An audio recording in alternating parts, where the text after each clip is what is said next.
Yo quisiera hacer nada más, quise aprovechar la oportunidad para hablar brevemente con ustedes primero acerca de la diferencia que estamos impulsando en términos de formación docente y capacitación. La formación docente, como ustedes saben, tiene una perspectiva o dos más bien momentos, uno de carácter inicial, que son para los compañeros que están cursando las escuelas normales o universidades también que tienen este perfil pedagógico de docencia, y otra es la formación continua, que en el caso de nuestro estado está encargado el PRODEP en cuanto a la formación continua de docentes y directivos. Y otra es la capacitación, y se ha separado capacitación de formación, entendida el tema de formación como un proceso de reflexión constante que puede servir para momentos de acreditación en la carrera de las maestras y los maestros, para las promociones verticales u horizontales. El tema de capacitación es más específico, tiene que ver con una actividad concreta, con un elemento concreto de algo que se espera en concreto. Por eso tiene ese tema de la capacitación.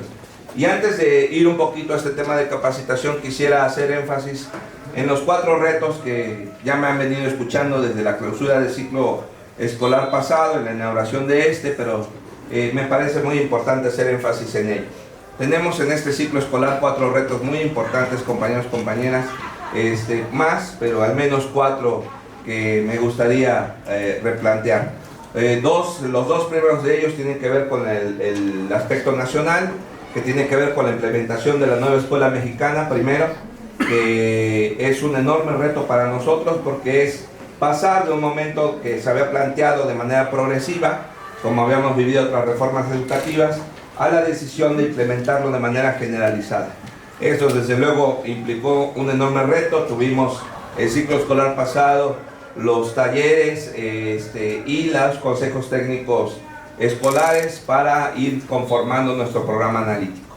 No ha sido una tarea sencilla, ha reclamado realmente de la autonomía profesional de todos nuestros maestros y nuestras maestras, y nosotros como directivos también, porque dejamos el papel del formato que tanto tiempo tuvimos, quienes estuvimos en la docencia ya hace algunos años, pues nos tocó todavía que nuestros directores, jefes de enseñanza, coordinadores, supervisores nos revisaran con el formato y querían ver de qué forma se implementaba tal o cual actividad.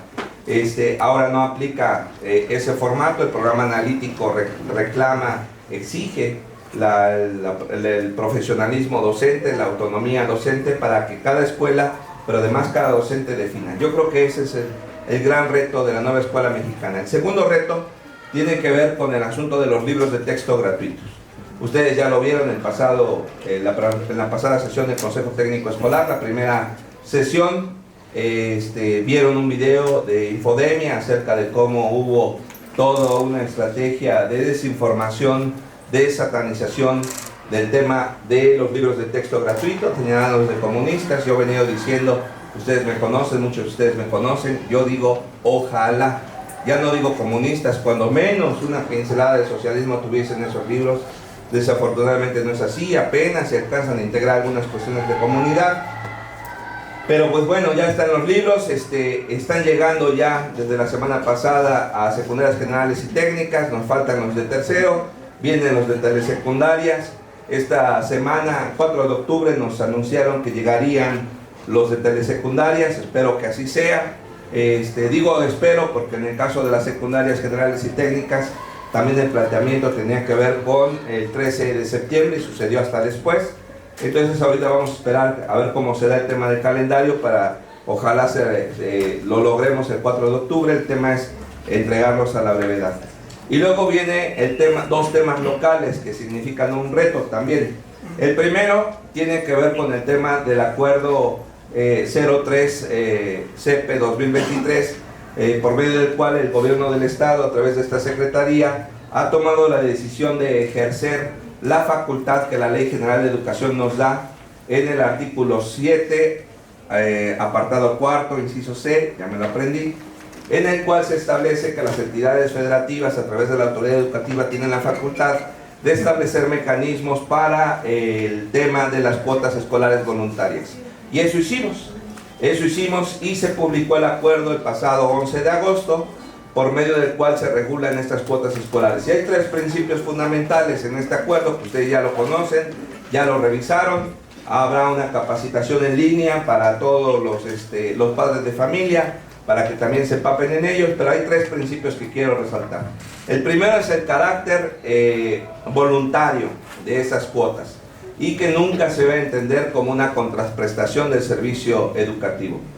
Lo sabemos, he sido directivo en una escuela secundaria. Es muy difícil, si no hay cuotas de los padres de familia, las escuelas simple y sencillamente no podemos funcionar, no tenemos ni para papel, ni para toner, ni para copias, ni para folders.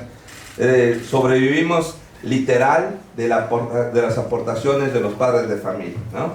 Sin embargo, el principio constitucional es el principio de la gratuidad. Entonces, solíamos, yo mismo como directivo lo hacía, ¿no? Poníamos la mesita de la Sociedad de Padres de Familia juntito a la secretaria, el compañero que recibía las inscripciones para que los fueran pasando, una especie de cadenita, ¿no? Intentando buscar conseguir el tema de la cuota escolar y que no estuviese eso. Bueno, pues esto es lo que tenemos que evitar en cuanto a la obligatoriedad. No se puede entender como una contraprestación.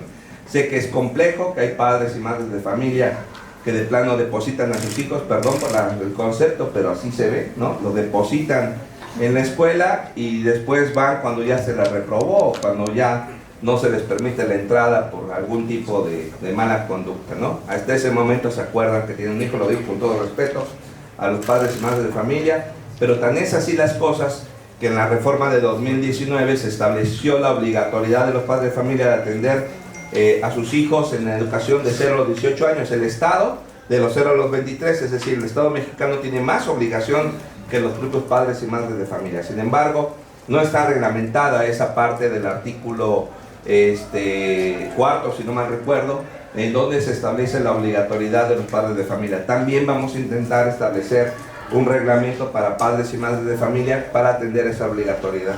Quizá no tengamos competencia porque no lo establece, ahí no dice las autoridades educativas, ahí nada más lo mencionan y entonces tocaría en todo caso al Congreso del Estado poder legislar. Lo vamos a intentar, vamos a ver de qué forma podemos atender este tema, pero sí quiero que lo vayan visibilizando. Entonces el primer principio de este tercer reto que se entiende en el acuerdo 03 CEPE 2023 se entiende en la no obligatoriedad y la no restringir la entrada de los niños y las niñas por el tema de las cuotas escolares. El segundo principio tiene que ver con, está en el artículo 10 de este acuerdo, de que se establece con toda claridad que los maestros y maestras, y por eso lo quise platicar con ustedes que son directivos, no podemos por ningún motivo involucrarnos en temas de las cuotas escolares, ningún recurso que sea donado o aportado por padres de familia o estudiantes, por ningún motivo, ni en la kermés, ni en la excursión, ni en los juegos deportivos que hacen en telesecundarias, que les quedan muy bien, ni en ninguna, nada. Para eso, a partir de tercero de primaria, se puede nombrar a un tesorero, tesorera de salón, menos de tercero hacia abajo, con una tesorera madre de familia, pero ni siquiera en los grupos. ¿Cuál es la intención, compañeros y compañeras? Protegerles a ustedes. Tenemos que recordar que en el 2019 el presidente López Obrador remite una iniciativa para que la corrupción sea un delito grave a nivel constitucional. Aquí vale la pena recordar que en el sexenio del presidente Salinas de Gortari se eliminó incluso del Código Penal a la corrupción como delito grave. Pero el presidente López Obrador no solamente lo pone como delito grave, sino que además lo pone a nivel constitucional. ¿Qué significa esto?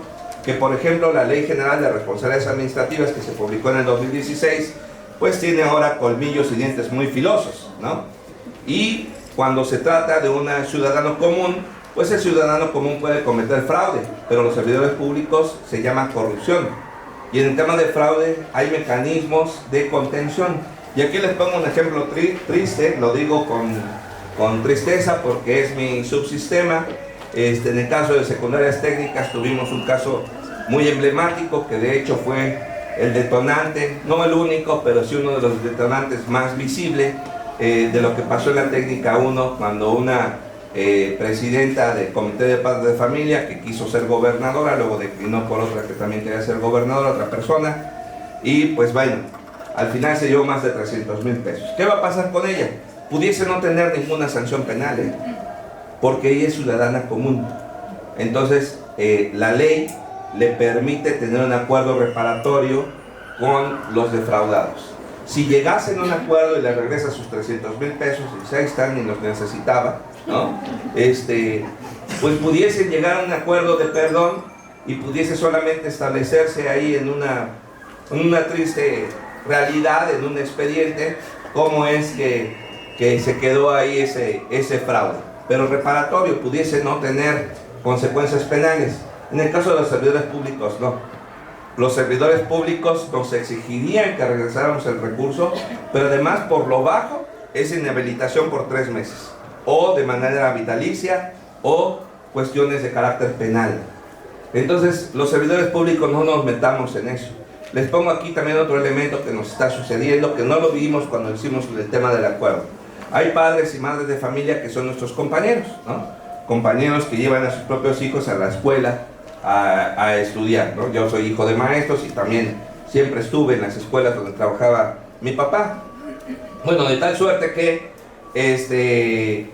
puede suceder esto, y a veces son los mismos compañeros quienes los habilitan como presidente o tesorero de la sociedad de padres, porque nos ayudan. La verdad es que en la técnica 13, donde me tocó trabajar, tuvimos esa estrategia. El compañero no quería, pero dijimos, ayúdanos porque pues es más fácil, ¿no? Estás aquí, nos coordinamos de mejor forma. Pues sí, puede ser una buena estrategia, pero es mala si hubiese un problema. Porque consultando con los abogados, en caso de que hubiese un problema, a esta persona no se le juzgaría en términos de padre de familia, sino como servidor público, porque está en horario de servidor público, ejerciendo una tarea de tesorero o de integrante de la sociedad de padres de familia. Si ya está, no importa que esté, pero sí sería bueno que le advirtieran.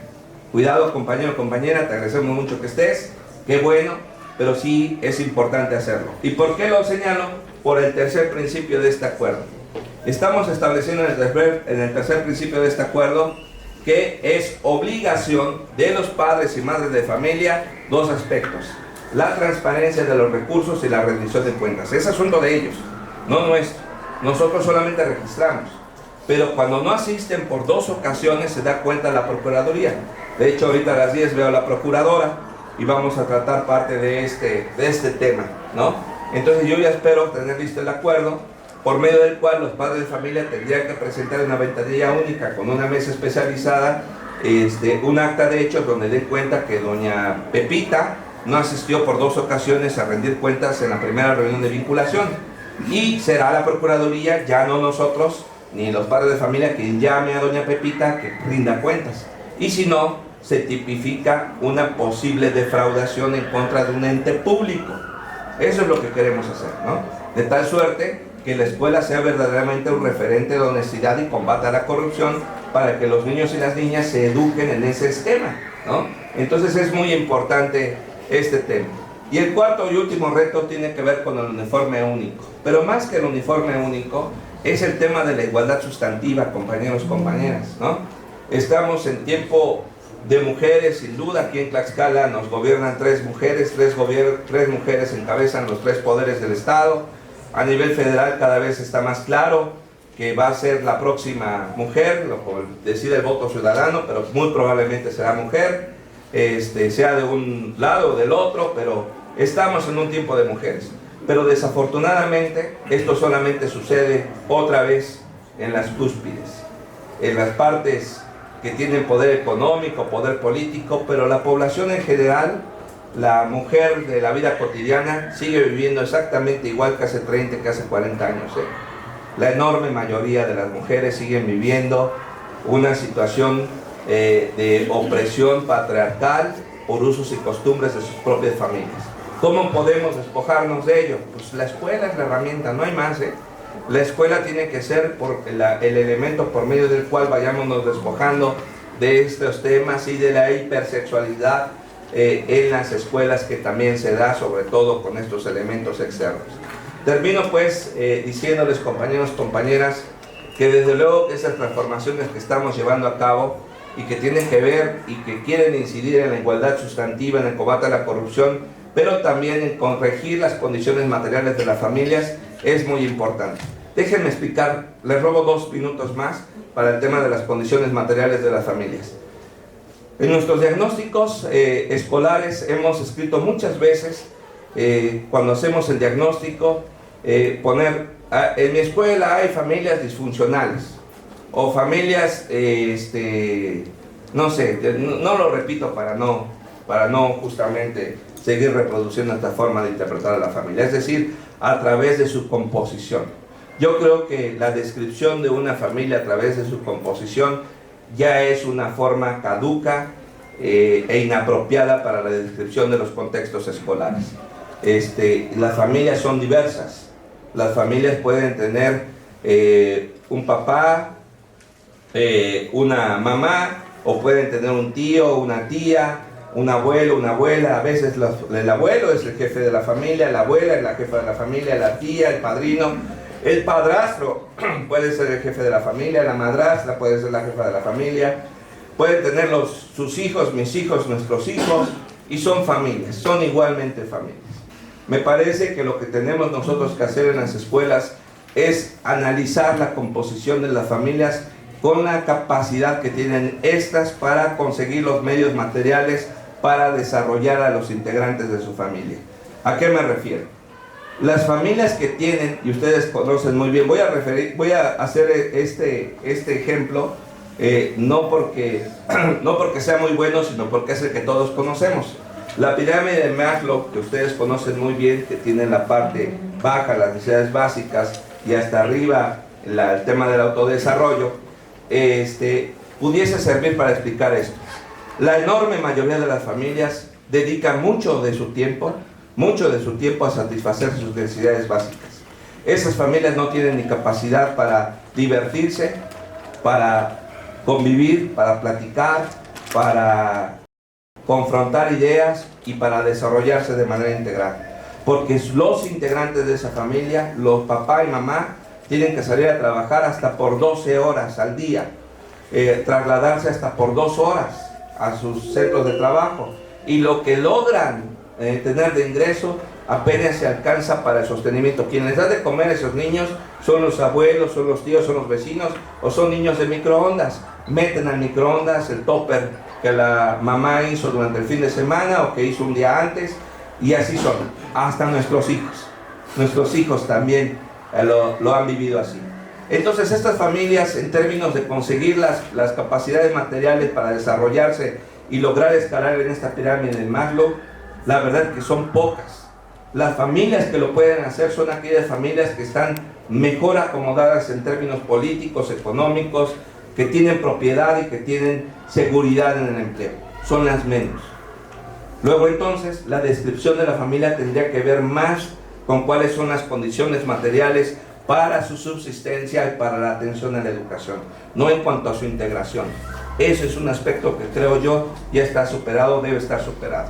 Entonces, compañeros, compañeras, esos son los 4 retos que tenemos: 2 de carácter nacional, 2 de carácter estatal, el énfasis en la búsqueda de la igualdad sustantiva, el énfasis en la atención de las familias para mejorar sus condiciones materiales, por eso el combate a la mercantilización del servicio educativo, y por eso el tema de la transparencia y reducción de las cuotas escolares, y por eso también el combate a la corrupción y la promoción de una vida cada vez más honesta, porque para eso somos maestros y maestras y nos debemos entender en nuestra clase social. Somos clase trabajadora. Ninguno de nosotros, y si hay alguien aquí, le felicito mucho, pero la enorme mayoría de nosotros estamos esperando la quincena, ¿no? La enorme mayoría de nosotros estamos esperando el aguinaldo para pagar nuestras deudas. Nosotros, compañeros y compañeras, no somos clase media, somos clase trabajadora que vive de nuestras quincenas. Comprometámonos, hay que comprometernos con nuestra clase social, que son justamente los más desposeídos, que solamente tienen su fuerza de trabajo. Pues muchísimas gracias y les dejo ahora sí en la capacitación y les saludo con afecto. Ya saben, tenemos algunos grupos ahí de comunicación con directivos y en las redes sociales nos seguimos. Muchísimas gracias.